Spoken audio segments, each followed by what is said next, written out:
with me?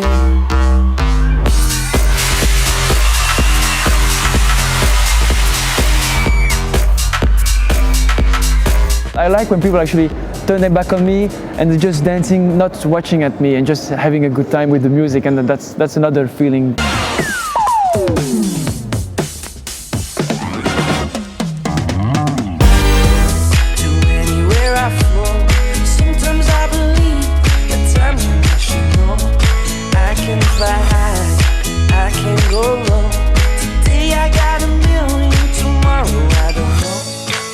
I chose the name Lost Frequencies because when I started my project, I was really just making bootlegs with older tracks that I used to listen to, and I didn't anymore, so those old tracks would be like the Lost Frequencies, and just bring them into the new kind of deep house vibe that was going on like 4 years ago, and that was my new project.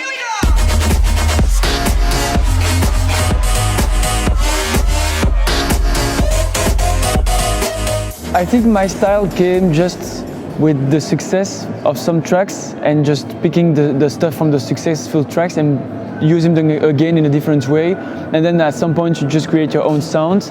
It was not like I have a specific synth or a way to use something. It's just I think the arrangements and the mix down of the tracks and how I make just my tracks. It sounds like Lost Frequencies. I don't really have like the specific sounds. Maybe the clap somewhere. I don't know. But people like can say this sounds like Lost Frequencies and it's Lost Frequencies. So I like it. Wanna dance by water beneath the Mexican sky.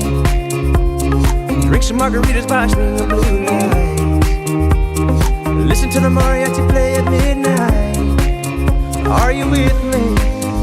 Are you with me? So I think my first single, Are You With Me, really was the first thing that I have to talk about when I'm talking about my Lost Frequencies project that's going big, because it was my first single and it became a really big hit around Europe, and everybody got to know it. It was #1 in the airplay charts for like 5-6 weeks straight, and then afterwards there was Reality that really became really big. That was my second single, also like 5-6 weeks #1 in the airplay, which is really big, and I didn't know what was happening, and I was just trying to understand how everything was going on.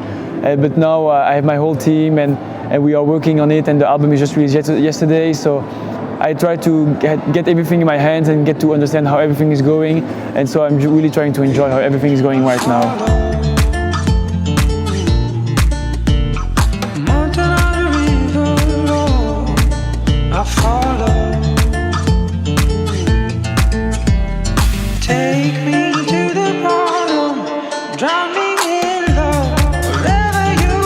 I'm so happy to release an album. You know, there are a lot of electronic acts maybe that don't do it anymore nowadays, but I like to do it because for me, an album is a whole story.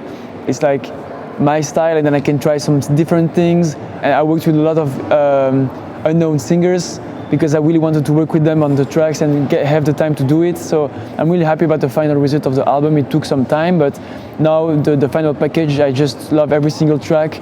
And it's funny because now also everyone from the radios or from the fans, they all have like a special individual favorite track of the album. And so there's not like one that's coming out from the others. So it's just like the whole package is going great, and I'm really happy about that.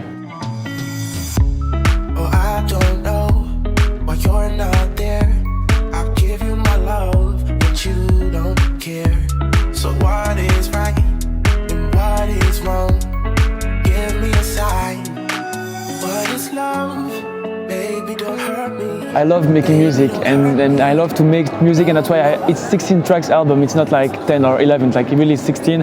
And I'm so happy to release new music. And the thing is, I really wanted to make it clear the difference between Lost Frequencies, like the stuff that is really like more poppy stuff, and then the stuff I play in my set. So I'm actually working on the deluxe version of the album, which have like for every single track a deluxe version, which is more club vibe, more a lounge vibe, more like really something you can put really in the DJ set, mix it, and it's longer than just 2 minutes, 3 minutes. So I really like extended versions and more electronic stuff. And that's what I'm working on right now.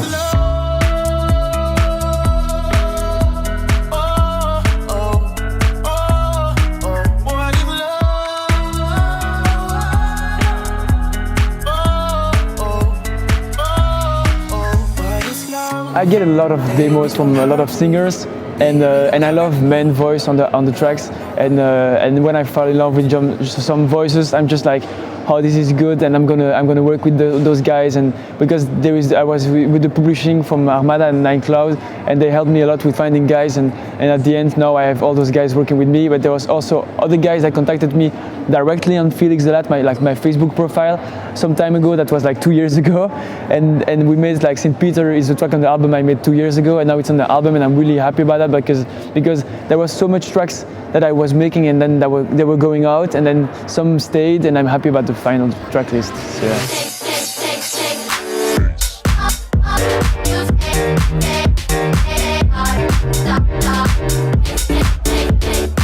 I think one of the memorable performances for me was really Tomorrowland 2016. I had my own stage, Lost Frequencies and Friends, the whole day. I had a really cool lineup from the DJs that I really like, and it was packed because I had the second biggest stage of the festival, so I was afraid maybe the scene was not going to be filled, but it was packed and everybody had a great time.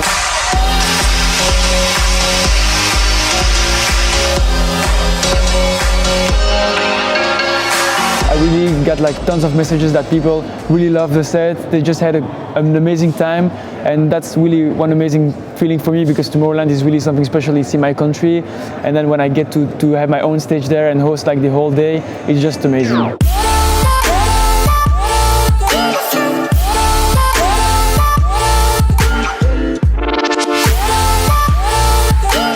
The last thing that I saw that I really liked was I was just DJing in a club, and the people were actually like making a big round, not to do like a mosh pit, but they were dancing each on their own. It was in the US, and so everybody was like breakdancing or doing their skills with dancing, and I really liked it. So I was mixing, I was watching, I was really had like a good time. The vibe was really fun. So they were not watching me, they were just listening to the music and dancing, and I just loved it, because nowadays like everybody's watching the DJ, and I like when people actually turn their back on me and they're just dancing, not watching at me, and just having a good time with the music. And that's another feeling than just like being the star, but really like putting the music down and having a good time. Make me feel the warmth, make me feel the cold.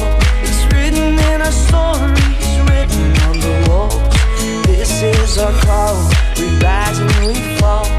Dancing in the moonlight, don't we have it all? I would love to work with the voice from Niles Barclay, Crazy. I think it's CeeLo Green, yeah. And I think the voice is just really impressive, and the vibe on the energy on the voice and the lyrics is just so cool. So I would like just to, I make an instrumental, I'm with him, and we do the vocal together, and I mean that would be really amazing. Like I think there would be so much energy. I don't know. That's just something I like to think about, yeah.